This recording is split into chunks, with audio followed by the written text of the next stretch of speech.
Rebonjour, on va reprendre où on était resté la dernière fois. Donc j'étais en train de programmer donc la l'Eye Perception. Donc c'est ce qu'on va réaliser maintenant. On va rajouter un component dans notre AI controller. On aurait très bien pu le mettre aussi directement au niveau du pawn, mais on va le faire dans le AI controller. Ça marche très bien. Donc on va se rendre dans Add Component et rajouter un AI Perception. Voilà. Donc, dans le AI Perception, je vais me rendre sur la droite et je vais rajouter ici dans les Senses Config, je vais rajouter un sens. Donc, le sens que je vais utiliser, c'est la vue. Donc, c'est le Side Config.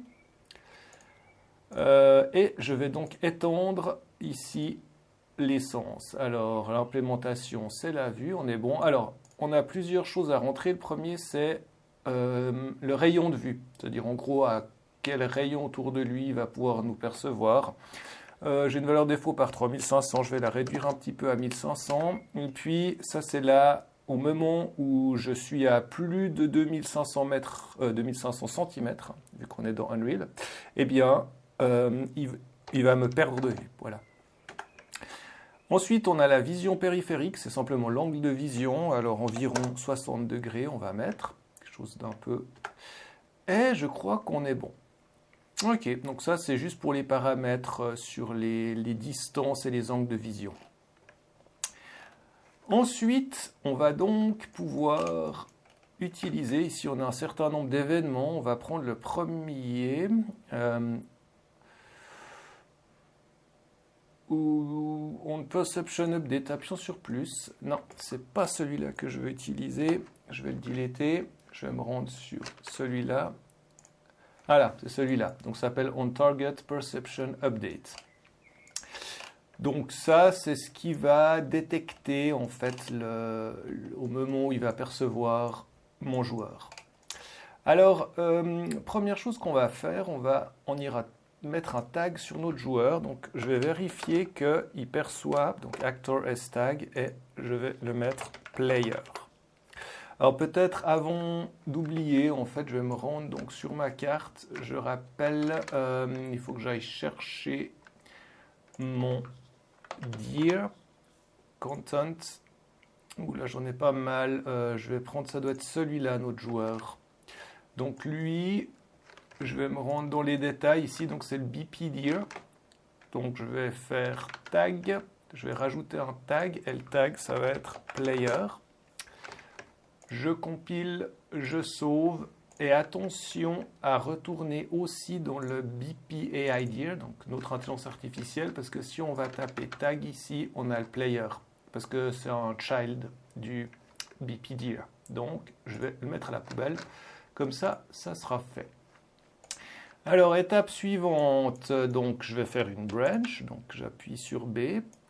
Donc, première chose, si le joueur est perçu et qu'il a le tag, eh ben, ça va passer en true. Et ensuite, ici, je vais aussi faire un break AI stimulus. Alors, on a pas mal de choses de sortie. Hein. Nous, ce qu'on va utiliser, c'est uniquement est-ce qu'il nous a vraiment détecté. Donc, je vais refaire une branch ici. Et pour le test, je vais pour l'instant faire un print string. Donc, s'il nous détecte, je vais faire hello. Et puis, s'il nous ne détecte plus, eh bien, on va faire un goodbye. Voilà. Ça fera un premier test. Donc, je compile. Et je vais lancer un premier test, play. Donc je vais me rendre vers lui. Ah, je l'ai perdu. Hop, et dès que... Le problème, c'est qu'il s'est arrêté pile devant le rocher.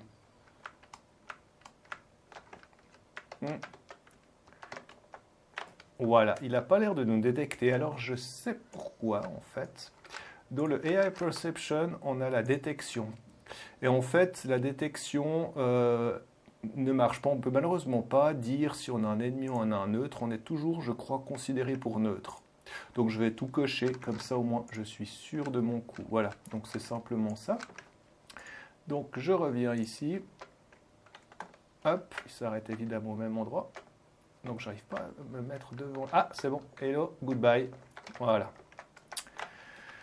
Donc le système de détection marche. Alors, je reviens ici et je vais donc deleter ça, maintenant que j'ai vu que ça marchait. Alors, on va commencer par le false en fait. Donc je vais faire un set timer by event. Donc en gros, s'il nous perçoit, on va laisser un petit peu de temps passer avant la prochaine action. Alors le time, donc je vais faire un promote to variable. Donc je vais faire promote to variable et je vais l'appeler last sight time. Voilà. Donc la dernière fois qu'il nous a perçu. Et ici, je vais aussi faire un petit handle. Donc je vais faire un promote to variable. Donc je vais l'appeler last sight time handle. Voilà. Et donc maintenant, je vais devoir créer un event. Je vais l'appeler ici event lost, custom add custom event lost sight. Voilà, quelque chose comme ça. Et donc maintenant, on peut voir ici, j'ai des fonctions qui nous ont été directement données. En fait, c'est update target key. Donc en fait, c'est celle qui nous permet d'accéder, de renvoyer la valeur du target actor. Donc, je vais faire un update. Je vais plus simplement glisser ici update target key. Et voilà, simplement, et je vais laisser la target vide parce que ça au moment où il ne nous a pas vu. Je vais encore faire une dernière chose, c'est que je vais en fait, dès qu'il nous perçoit, je vais donc faire un promote to variable ici. Donc ici, je vais faire un promote to variable, puis je vais l'appeler target actor. Mince, je ne peux pas le mettre parce que... Ah oui, je l'ai déjà utilisé.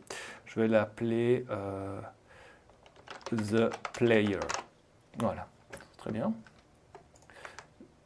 Je délink ici, hop, ici et ici. Et donc, je vais ici faire un set du player. En rien. Voilà, quelque chose comme ça.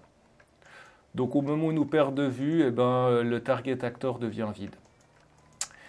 Donc, étape suivante, maintenant, ça va être de...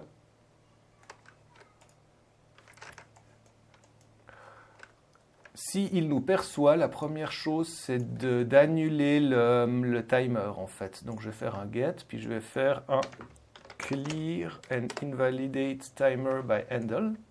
Donc, je le connecte ici. Et ensuite, donc, je vais updater. Donc, première chose qu'on peut faire, c'est updater la target key. Donc, la target... J'aurais une dernière chose encore à faire que j'ai oublié. On va vite le faire après. Donc, ici, je vais prendre mon the player. Et donc, le target actor, ça sera le player. Et je dois encore faire une dernière chose, c'est update site key. Donc c'est simplement, dès que je suis dans la ligne de mire, ça le renvoie au blackboard. Hop, even graph. Et donc, dans cette situation, il m'a vu. Voilà. Alors, évidemment, je dois aussi mettre cette fonction au moment où je ne suis pas dans la ligne de mire. Donc, on va prendre encore le update site key ici. Donc, je vais faire un CTRL-C. Je vais venir me placer par là. CTRL-V. Je lis en fait la liaison entre le handle ici et le update site key. Et je le mets en faux. Donc, en gros, dès qu'il nous perd de vue, eh bien, ça retourne la valeur booléenne en faux. Il nous reste maintenant à aller donc compiler, sauver. Et je reviens sur ma carte. Ah, j'ai oublié une petite chose encore ici. Donc, je crois que je n'ai pas initialisé à la base la valeur là qui devait être à 0, donc je la mets à 5 secondes. Hein. Donc vérifiez juste que cette valeur-là soit 5 secondes. Donc maintenant, je retourne sur la carte et je viens chercher mon daim. Alors, je l'ai perdu de vue, de par là. Voilà, il est là. Donc, je viens le sélectionner. Et ici, il faut que je mette en vrai. Donc, lui, ça peut être potentiellement un suiveur.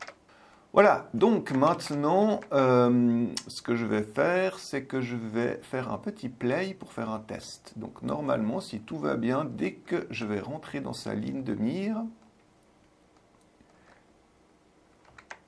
hop, il faut juste que je me mette devant lui. Ah, il est là. Voilà, là, il me suit. Donc, si je vais assez vite, il faut que je réussisse à le perdre de vue.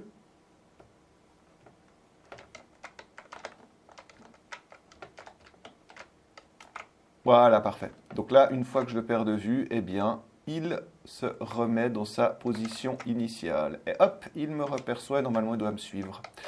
Et voilà. Donc, ça sera tout pour cette vidéo. Donc, dans la prochaine, je pense qu'on va voir ce qu'on appelle les EQS. À bientôt.